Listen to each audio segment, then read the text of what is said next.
The overall goal of this protocol is to develop a high-efficiency, high-yield method for generating dendritic cells, or DCs, that faithfully reflect their in vivo phenotypic and functional divergence.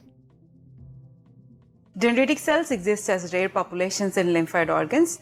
Therefore, we use FLT3 ligand to increase the frequency of these essential cells in donor tissues to facilitate their isolation. The main advantage of this technique is that it promotes generation of all the 3 splenic DC subsets in suitable numbers for analysis using only the commercially available reagents.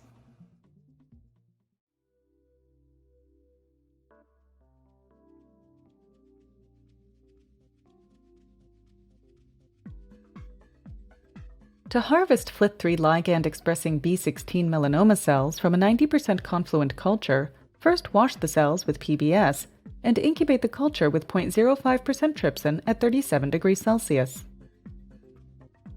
After 5 minutes, quench the protease activity with 20 milliliters of 4 degrees Celsius complete DMEM medium and attach the adherent cell monolayer with light tapping and gentle pipetting.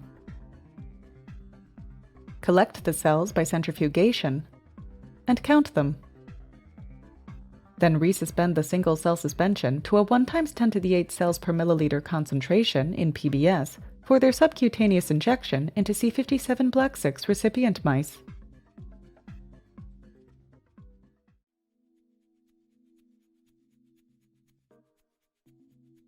When the tumor reaches 2 to 10 millimeters in diameter, harvest the spleens from the tumor-bearing animals and place the spleens in a petri dish containing fresh rPMI medium. Using a scalpel, cut the tissues into 0.2 square centimeter pieces and then incubate.